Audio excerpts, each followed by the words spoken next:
Love celebrating young talent around here, and today we are going to be talking about photography and what it's like to be a young photographer making it in Kenya. We've got some big names. You might know them, from social media, or maybe you've had photo shoots with them, and they're going to be talking to me about how they started their careers in photography, what it's been like, and why they decided to pursue their passion. First and foremost, let's start ladies first. Yeah. You're so beautiful in person. Can I tell you that? You're so beautiful. The lovely Lyra Aoko. Welcome to 10 over 10. Give her a hand. Thank you. And of course, you might know him by the name of Picha Zawanga. His name is Chris Wanga. Welcome to 10 over 10. So, you guys are successful photographers. Let's start at the beginning. Why photography? When did you start, and did you start it as a hobby? Was it something that you knew that you would pursue eventually as a career? Let's start with you. Okay, hi. First of all, hi guys. How you doing? You guys are awesome. So the beginning, wow, I can't really place the time that I started photography because it's always been an avenue for me, right? Just Okay. Just creating visuals has always been a creative outlet for me. So my decision to take it seriously as a profession was something that, I don't know, it wasn't something I thought about to begin with because I genuinely loved the craft. But then after some time, when people started asking me, like whether they could pay me to take pictures, that's when I realized that this is something that I have that I need to, focus more on and, take more seriously. So that's how it began. It began as a passion and slowly grew into something. Around what age were you when you started? Oh, wow. So I started 2 years ago. I am turning 25 in 2 weeks. Okay. Yeah. Happy early birthday. I was 23. Okay. Yes. All right, Chris, same question to you. The beginnings of it all, what made you want to pursue this as a career? Thank you so much. I am Chris Wanga, and Jesus Christ is my Savior. I am saved.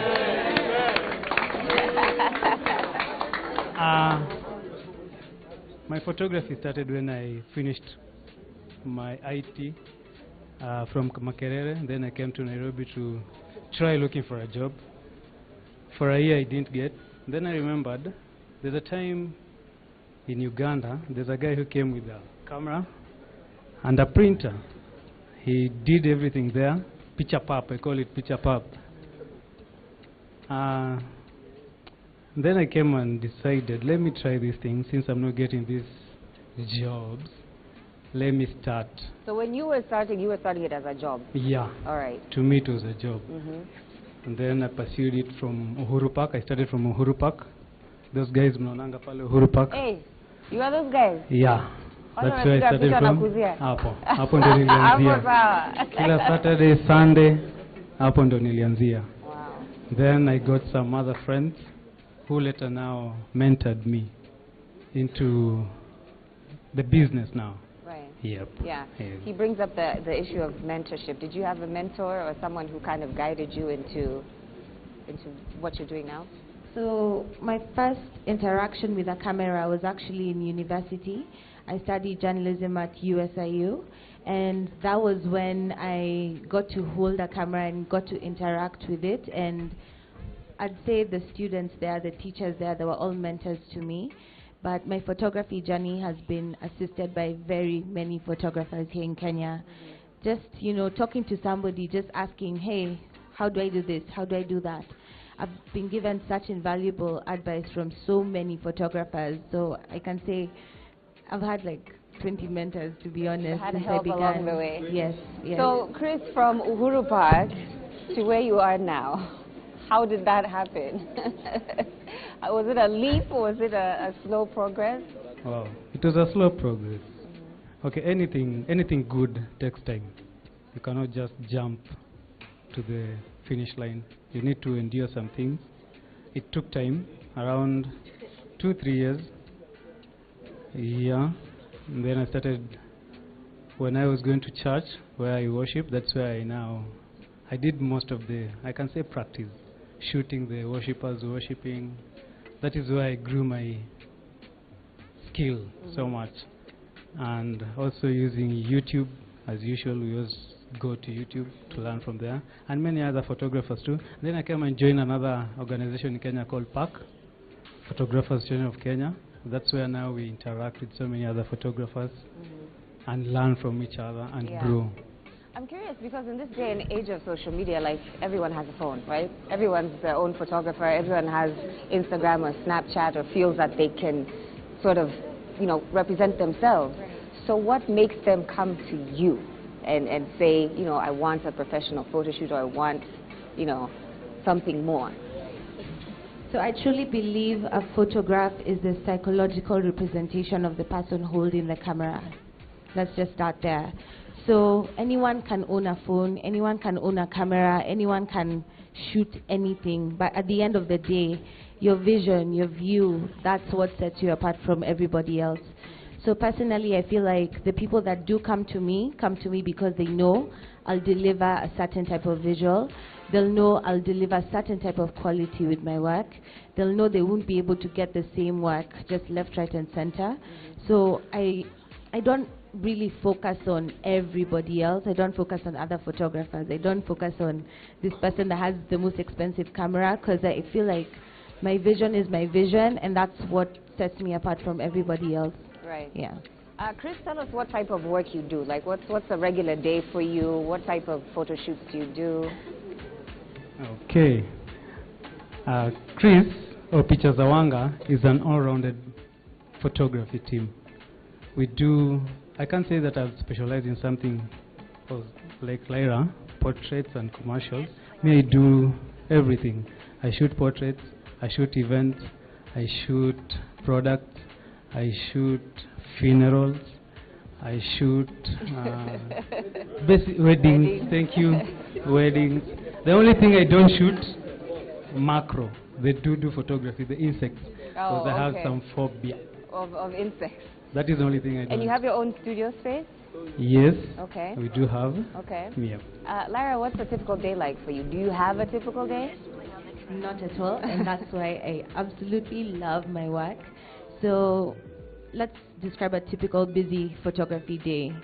It involves, okay, first of all, he mentioned what I do. I shoot fashion, I shoot commercial work, and lifestyle. So for example, if I had a commercial client, that would involve rounding up the team, which is the stylists, the makeup artists, the locations, everything that goes into the production of that shoot. So that obviously takes a lot of time, especially if I take on the production role. And then after that, obviously coming up with the concept of a shoot. A concept isn't something that's just born out of the blue. There's a lot of research that has to go into it, and a lot of soul, let's just say, because you're giving a piece of yourself in that picture. So there's a lot of research, and obviously on the day of the shoot, rounding people up, making sure everyone's fed, making sure everyone's happy, and you know. So there's a lot of people management and production that goes into a shoot even before you pick up the camera and take the picture. Yeah. So I'd say that's a typical day, but I do have my days where I just chill and edit a lot. Yeah, so that's oh my God, guys. Okay, another important question I'm sure either aspiring photographers are wondering, or even their parents are wondering as they're watching you guys, and maybe their kids are saying, well, I want to do what you guys do. Is there actually money in this? Can I make a living in Kenya as a young person being a photographer right now? Oh yes, you can make a living. I can say I've been in Nairobi now for around 7 years. I only do photography. I only live on photography. Side hustle, it is not a side hustle, it is the main thing that I do. That is what pays my bills, photography. Yeah. So what does it take to be able to say, like, this is my main gig, this is my main thing? Like, how hard do you have to work? As in, what do you have to do in order for that to be true? All right, so my experience with entering the photography world it wasn't very straightforward. So obviously there was a lot of doubt about doing it full time. So I did my part. I worked in an ad agency for a while, But during that time, I worked part-time and I honed my skills. I tried to make my work better than it was at the time. So by the time I actually quit my job to focus on photography full-time, it was a decision that I knew I could back because my work was speaking even before I spoke, right? So it wasn't a matter of, okay, now you've entered photography full-time, now what happens? Oh my God, the panic, oh this, oh that. If you work hard, you will get money, honestly. In every craft, in every field, if you just put in the effort, you'll make your effort back. That's what I truly believe in. Yeah. So the journey has not been, it's not a bed of roses, to be honest, because I'm 25 and I'm running my own photography business, honestly. I'm an entrepreneur. Give it up. You know? I don't, I'm a creative, yes, but at the end of the day, I'm running a creative business, and it's the same rules at the end of the day. So if you just put in the effort, put in the work, and just dedicate yourself to it, you'll definitely see the results. Yeah. Chris, to someone who's watching who's in their Jamhuri Park phase and they want to own their own studio and they want to run their own business like Lara is talking about, what advice do you have for aspiring photographers watching? Well, just like Laira amesema, it takes a lot of work behind the scenes. Have a vision. I had a vision that somewhere I wanted to go. Have a vision. Look for mentors. Work, work, work. Work hard. It's not all rosy as everyone thinks. It's a lot of work, a lot of sleepless nights. Kazi. Tufanya kazi. Tufanya kazi, Yeah. kwa bidii. Yeah. All right, finally, I just want to, I know you have a website where your work is available, so maybe you can just share that with us, and if someone wants to contact you for a photo shoot or whatever it is, you can share how they can do that. So let me just say that I'm a digital baby. Yeah. I can't. Okay. I'm very, very digitally oriented. I am available online. I'm on Twitter, I'm on Instagram, I'm on Pinterest, I'm on Tumblr, I'm on YouTube. I have my website. I'm on Snapchat, I'm on WhatsApp, obviously, but all my handles are Lyra Oko, that's LYRAOKO, and my website is lyraoko.com. Yes, so you can reach me there. You can reach me there. And if you are a potential client and you're interested in amazing pictures for yourself, for your family, for your business, you can reach me on my email. That's lyraokomedia@gmail.com. All right, thank you for that. The gallery back here is asking if you're single, so I gotta throw that out. I am married to my work.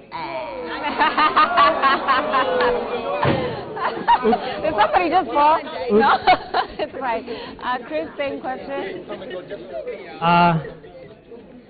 I go by the names Pictures Zawanga. On Instagram, Pictures Zawanga. Facebook, Pictures Zawanga. Website, pictureszawanga.com. You can write to us, send us a message, an email. I can hear some people asking, picha Kiswahili, picha. For the love of Swahili, instead of using Wanga photography, I decided to use Pictures Zawanga. Yeah. And I can vouch for Chris because I've had a photo shoot with him. It made me feel very comfortable because I hate photo shoots. Wow. But I liked working with you. So hopefully we can do that again, and maybe I'll come see you sometime as well. I want to thank you both for coming and sharing your passion about photography. I'm sure someone watching at home has been inspired. So please give it up for our panelists. Thank you guys. Thank you so much for coming through to 10 over 10. I'll have you guys just exit to the front. Thank you. Okay. All right. We're not done. Hatujamaliza bado. We've got one more act to close the show here on 10 over 10. Sijui kama mmekula githeri leo, but